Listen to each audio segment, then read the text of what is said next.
Hey everybody, welcome to another episode of Aloha Shirts Will Travel with Wendell. Today we're going to talk about a great movie, came out in 2019, directed by Quentin Tarantino. It's called Once Upon a Time in Hollywood. We're going to talk about the movie, we're going to talk about the characters, we're going to talk about some of the inspiration that I think Quentin Tarantino used as he was crafting this movie. We're going to talk about cocktails that the characters drank in the movie. We might even talk a little bit about a comic book character or two. And I think we're probably going to make a drink based on one of the characters in the movie's favorite drink. We're going to talk about eye patches. But first, let me tell you a little bit about this shirt. The shirt is made by Senshi. I think if you look up Sun Surf and Sand or something like that, Sun Surf, you'll find this, but the brand name on the label is Senshi. It is a high quality silk shirt. I will tell you that as I may have said in the past on a few episodes, even though, look, I'm 6'1", I'm 195 pounds, I usually dress shirts, sweaters, things like that, I always buy an extra large. With Aloha Shirts, I always buy a large. Okay? Once in a while, something comes up, you got to make an exception. So I find these shirts are cut just a little smaller than usual. Usually Aloha Shirts are cut roomier. They breathe, they flow, it helps cool you off on a hot day. However, this particular brand seems to make theirs just a little bit smaller than the standard cut. So in this particular case, I got an extra large. It was not inexpensive, but it was money well spent. And I'll tell you why. Silk, and a really nice silk too. I think I've said in earlier episodes also, a lot of early patterns for Aloha Shirts came from Asian fabrics. I think Japanese kimonos that were material made from Japanese kimonos. The Chinese tailors appropriated that. There was a Chinese influx in Hawaii. There was a Japanese influx. Tailoring was a very good skill set that a lot of them possessed, and they used the fabrics at hand. They started crafting these shirts, sometimes known as even sports shirts, but somewhere around 1934, 35, somewhere in the early 30s, they come up with the term Aloha Shirt. So this shirt reflects those Asian themes. Something I really love about that. A very traditional pattern for an early Aloha shirt. It's got that great collar loop that I love so much. You've got the button in the collar loop right here. Use that when you're hanging your shirt. It keeps it from stretching out, helps it maintain its shape on the hanger, and for God's sake, don't use a wire hanger. You've got to get a nice wooden hanger to hang these things on. That metal hanger over time, it'll cut through. It creates seams in the fabric that won't go away because it's literally breaking the fabric. So for God's sake, use wooden hangers for your Aloha shirts, especially a high quality shirt like this. It's got classic wooden buttons. It's got that matched pocket. And one of the things that I really love about this is hard to come by. And again, a sign of true craftsmanship and tailoring. We look closely at this, and we're going to post some pictures, show some close-ups of this, but I'm going to take this opportunity to briefly disrobe. The shirt is made with horizontal buttonholes. Traditionally, buttonholes are vertically. They're easier to make, and they leave room for error if the buttons don't line up properly. When you've got a horizontal buttonhole, it requires a seriously great tailor to make sure those buttons line up properly so that the shirt fits you well. It doesn't create wrinkles, things like that. So I'm going to undo this, and I've got a bigger purpose, but you can see it again. We'll post pictures. Got these horizontal buttonholes. Now, this is a top of the line shirt. When you start your collection, you start looking for those antiques. I call them antiques. Vintage, I guess, is a term we use. See if you can find one with these kind of buttonholes on it. It definitely ups your game.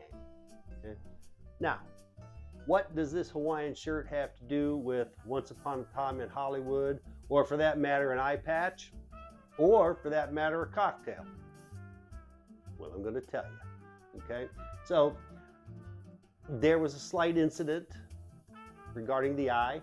I don't really want to go into the details. The doctor tells me it's going to heal, it's going to be just fine. I want to offer up some advice though. If you're ever fooling around with crossbows, know what you're doing, okay? It helps to work with someone who is experienced with them. I'm just saying. So, with that in mind, here I am with an eye patch. I'm like, okay, what am I gonna do? My stream of consciousness kicks in, and I'm like, eye patch. I like to talk about movies. We got to find a Hawaiian shirt that's somehow going to tie in with an eye patch. What have I got here? Okay, and then how am I going to tie all this into a great cocktail? So, I think, and then I come up with an idea. If you're familiar with Once Upon a Time in Hollywood, and if you're not, for God's sake, you've got to see this movie. Okay? It takes fictional characters, definitely based on real characters in the end of the golden era of Hollywood. It takes place in 1969. They weave these characters' journeys through actual people, actors, characters, and historical events that are occurring in Hollywood at the same time. Leonardo DiCaprio and Brad Pitt are the stars. When I got this shirt, my buddy in Texas, my buddy in Tennessee, told me, she was very blunt. She said, look, this is the shirt that Brad Pitt wears in Once Upon a Time in Hollywood. And I got to tell you this, you don't look like Brad Pitt. And I said, that's not a problem, because I plan on working out. Now, I've had the shirt 3 or 4 years, and I'm still planning on working out. I haven't got to it yet, but I'm planning on it. So, you know, good health is important. You got to take care of yourself. So, yes, this is a replica of the shirt that Brad Pitt wears in the movie. His character's name is Cliff Booth, so I like to refer to this as my Cliff Booth shirt. Now, one of the reasons I've unbuttoned this, I've chosen to leave it, is because in the movie, Brad wears the shirt over the Champion Spark Plug t-shirt. Normally, I would say this is a sin. This is kind of like swapping out vodka in a gin drink. Okay? This is not something you do. But of course, he's Brad Pitt. How do you argue with this? So Brad wears this Champion Spark Plug t-shirt with this Aloha shirt over it, and it becomes a signature look for his character in the movie. It's not the only thing he wears, but there's a significant portion of the story that's very important, and that's his wardrobe. So we've got that. Now, Brad does not wear an eye patch, however, but Leonardo DiCaprio is a fading actor named Rick Dalton in the story, and we get to see this great thing Tarantino does with the movie. He recreates these small bits and pieces of movies that our fictional character allegedly did. Fictional movies, fictional titles, fictional plot lines, but again inspired by real movies, real characters, real storylines, real titles, things like that. So one of the movies that we see that Dalton, the character of Rick Dalton, had made during the peak of his career was an action World War II movie called The 14 Fists of McCluskey. And McCluskey's character, he's a hard-boiled World War II soldier taking out Nazis, likes to use a flamethrower, and the flamethrower actually becomes a plot point towards the end of the movie, but I am not going to give you spoilers. I just want to give you enough information to make you want to watch this movie. It is a fantastic movie. So, the character McCluskey, the war hero, has an eye patch. And I don't know this, but I know that Quentin Tarantino draws all of his ideas from pop culture, classic films, old films, and there is a character in Marvel Comics called Nick Fury, Agent of S.H.I.E.L.D. And if you watch Marvel movies, you've seen that character portrayed by Sam. What's Sam's last name? It'll come to me. Actually, Chris, my editor, he'll crawl the name, and then he'll make some funny comment about why I don't know this. But anyways, Nick Fury actually appeared, and a lot of people don't know this, early comic books in the 40s, 50s, 60s, 70s, they had multiple lines. So there weren't just superhero lines, there were the romance comics lines, there were the Western lines, and there were the World War II soldier comic books. And Marvel had this line of World War II comics, they're all set in World War II, featuring this hard-boiled guy named Nick Fury and his Howling Commandos. And Nick Fury has the eye patch, and later Marvel did an interesting thing where they created two different comic books for the character. One was the World War II era, Nick Fury and his Howling Commandos, and then one was an updated version. He was Nick Fury, Agent of S.H.I.E.L.D. So we all know about Nick Fury, Agent of S.H.I.E.L.D. Less people remember the comic Nick Fury and his Howling Commandos. I am pretty sure that that was an inspiration for Quentin Tarantino's choice to have McCluskey in 14 Fists of McCluskey wear the eye patch. So that's how I kind of tied this whole thing in. We've got the eye patch. We've got Rick Dalton's faded actor trying to reclaim his career. We're in this movie.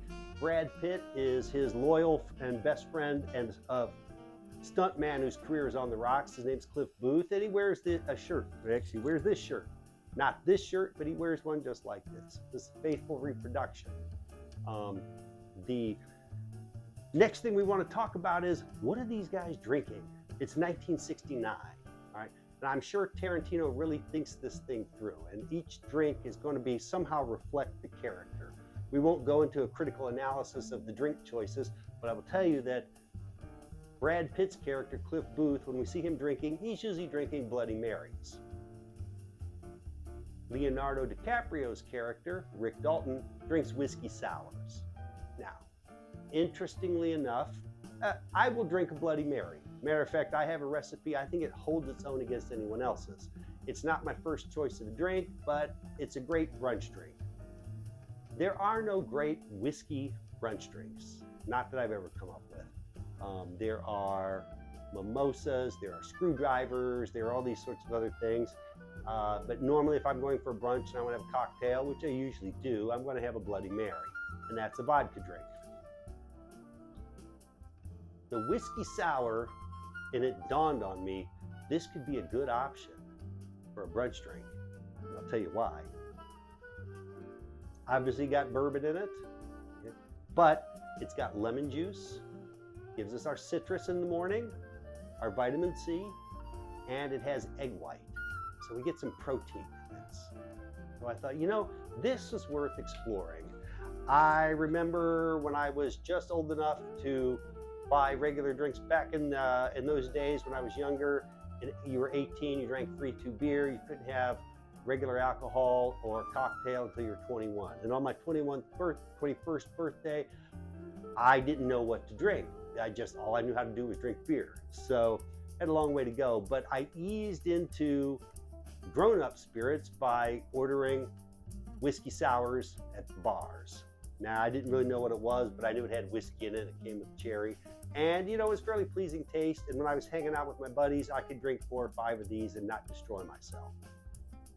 Of course, we come to learn over time, this is just sort of a canned sour mix that bars use. They put it all together.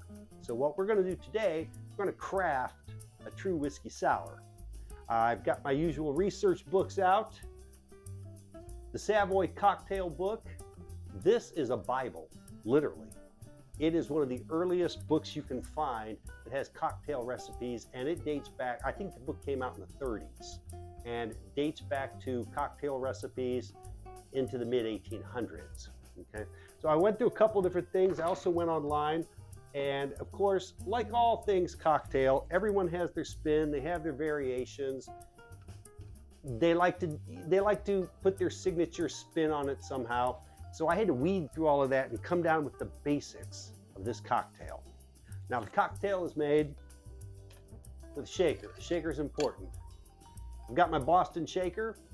Okay, this is actually a really great one. It's a weighted tin shaker made by Corico. One side a little smaller than the other. The metal is just flexible enough to form a nice seal when you're shaking. Again, if you're using a cobbler shaker, it's got that strainer that fits in with the cap on top. The problem with that is as the cold air is increasing as you're shaking, it becomes impossible to remove the lid, and more importantly, the strainer. It's impossible to take them apart when they're cold and you're trying to clean them. You run them over hot water and now it's too hot to hold in your hand. And on top of it, on those cobbler shakers, when you fit that strainer on there, it never makes a great seal. You're shaking it, you end up wearing it. So this gets you a much better seal. It's a cleaner way to mix your drink. And you know what? And it looks cool. You can do stuff like this. So, you know, think about that. Find yourself a good Boston cocktail shaker.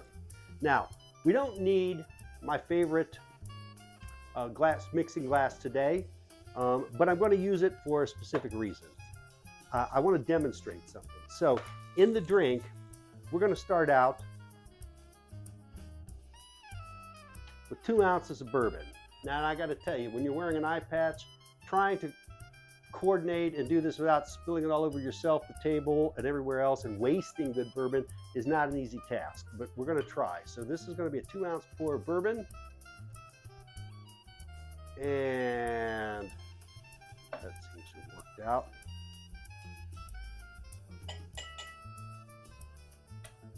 Do that.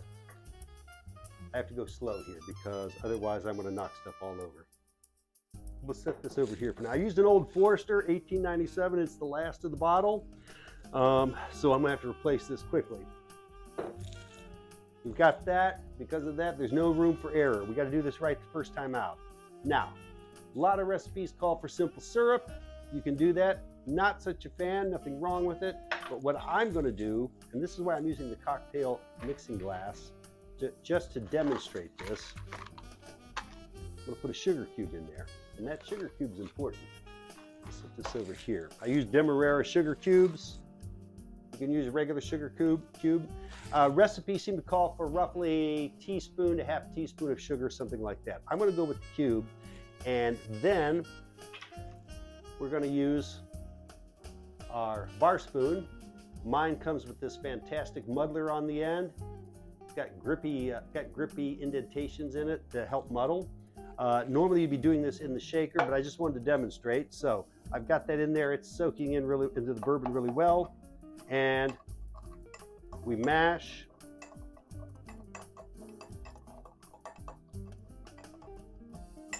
We muddle. We stir. And again, I did this more just for the demonstration. You can just do this in the shaker yourself. So we're going to do that. I'm going to add the ingredients here, transfer it there. I'm going to cross the camera for a minute. I've forgotten one ingredient for my setup here. Bear with me. Ice is going to be a factor in this. We're going to need some ice cubes. So we've got that. Next thing we're going to need, I need about a ½ ounce of lime juice. I'm sorry, ½ ounce of lemon juice. I've got this lemon I've been working on the last day or two using the peel for stuff, but you don't want to waste your lemon. So this was a good opportunity to use this up. Got my Nikiri knife. It's a Japanese vegetable cleaver, razor sharp. It cost me the tip of my thumb when I first got it. Basically, the knife is so sharp that just really by looking at it, you're bound to cut something. Okay, so got to be careful, but it's a great tool when you're cutting, whether it's citrus, vegetables, whatever. You don't want to mash as you're cutting. You want to have something that is extremely sharp. It's got a thin blade. It can cleave through without wasting the juice or the pulp. So as I cut through this lemon, I'm going to try and not cut my finger off again. Makes a nice clean cut. And I can't really see it, but there's almost no juice wasted on the cutting board. We want to go with, I think the most common amount that I came up with was 3/4 of an ounce. I think that's going to make it a little bit tart. We're going to see what we can do here. But I'm going to try to certainly not exceed that. And again, you can always just use lemon juice, canned lemon juice, something out of something from the store. You don't want to go through the hassle, but why not do fresh? You're going to craft a cocktail, especially if this is going to become your brunch drink. So I've actually got more like ½ an ounce here. I think it's going to be fine. This over here out of the way. If we come up short, I can always add a little bit more. Now, here's the trick to a sour drink. You need an egg.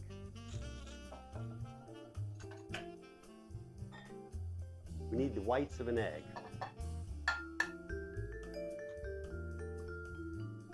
So we'll take this in here. I'm going to work that yolk right on out of there. Leaves me with just the whites.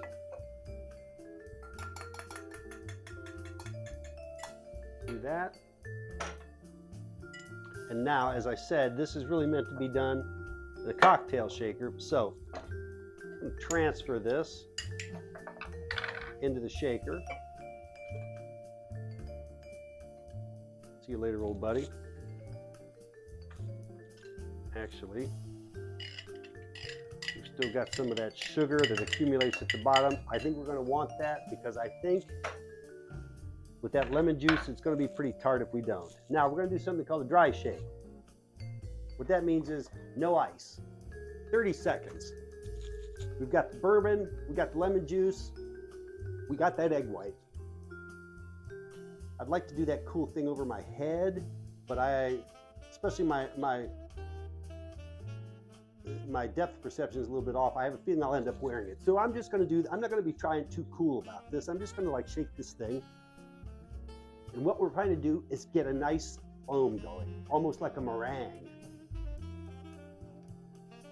Okay. That. Now, we're going to need you again. We're going to add an ice cube. And we're going to rinse off a little bit. I'm going to have a look at this. Okay. I think it's coming along. I'm going to put clear ice cube in our rocks glass. I'm going to put clear ice cube in our shaker. So remember, first it was a dry shake. Now we've got that. Clear ice cubes, as I often preach, the importance is they chill, they don't melt easily, they melt slowly, so they don't water down your drink. But it's fantastic for use, not just for your cocktail, but when you want a nice chilled shaken drink, but you don't want to water it down. Regular ice, of course, breaks down easily. There's a lot of impurities in it. That's why ice cubes are cloudy. So you avoid that. So I've got a nice clear ice cube. It should chill this really well without melting and watering down the drink. Give it about 20 seconds. And I'll count down 19, 18, 17, 16, 15, 14, 13, 12, 11, 10, 9, 8, 7, 6, 5, 4, 3, 2, 1. And all right, we are in. Glass here, glass here. We're going to strain this.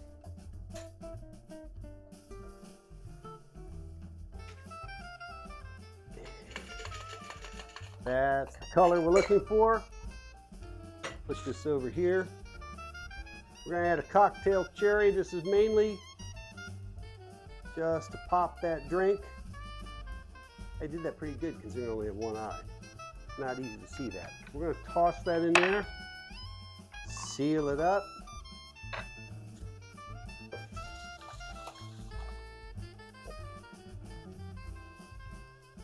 Now let's see what we came up with.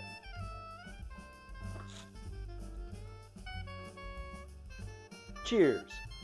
So let me show this off a little bit. Got that little cherry color. It's definitely got a yellowish milky color. This comes from that raw egg white. Let's see how this goes.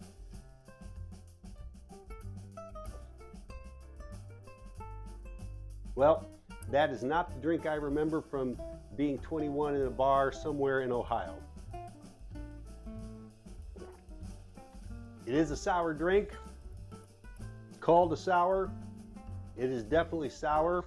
I probably would use half the lemon juice. You could probably get away with, well, if that was 3/4 of an ounce with a 2-ounce pour of bourbon, I would say a 1/2 ounce or less is all the lemon juice you need. It's a little on the tart side, even with the sugar I added. We'll try this. Some versions, some recipes said garnish the top with Angostura bitters. We'll do one of those. Let's do 2 of those, because why not?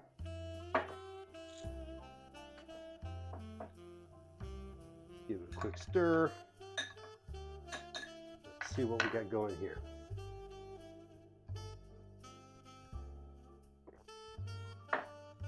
Needs one more thing. Oh, but the bitters did make a difference. The bitters are important. I think the only other thing it needs is we're going to have to overcome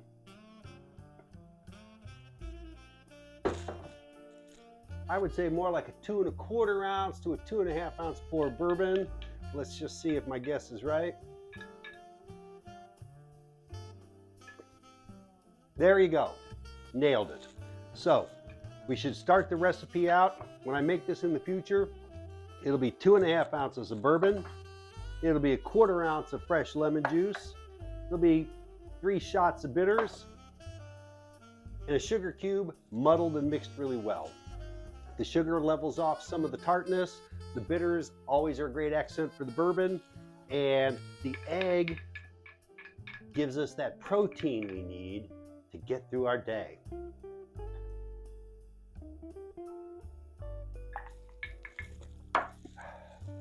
That works. Yes, it's a little tart. You should expect that. You go into your brunch, or you go into your evening cocktail, or you go into your lunch cocktail.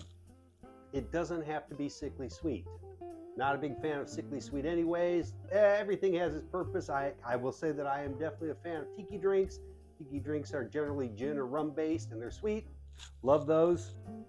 But that early morning Bloody Mary, for me, there's a lot of acid in that from the tomato juice. And you're eating it with breakfast, and your breakfast is probably going to be like eggs and bacon and potatoes and stuff like that. This is a little lighter. It's a little more refreshing. So highly recommend this.